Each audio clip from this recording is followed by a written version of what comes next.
আসসালামু আলাইকুম, কেমন আছেন সবাই? আজকে আমি খুবই সুন্দর ও আকর্ষণীয় একটি পিঠা বানালাম। এটি দেখতে যেমন সুন্দর, খেতেও তেমনি মজাদার। এর জন্য প্রথমে একটি কড়াইয়ে কিছু আটা দিয়ে কাওয়া করে নিলাম। কাওয়াগুলো গরম থাকা অবস্থায় একটি ডিম ফাটিয়ে দিয়ে ভালোভাবে নেড়ে-চেড়ে নিলাম। কিছুক্ষণ পর একটি গামলা নিয়ে ভালোভাবে এগুলোকে মেখে নিলাম।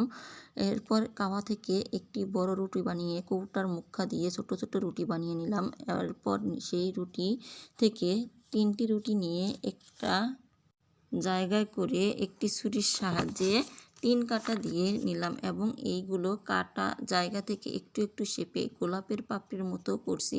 শেপ দেওয়া হয়ে গেছে, দেখতে ঠিক যেন একটি গোলাপ হয়ে গেছে। আমাদের এলাকায় একে গোলাপ পিঠা বলে। এভাবে সবগুলো পিঠা বানিয়ে নিলাম। এবার একটি কড়াইয়ে তেল দিলাম।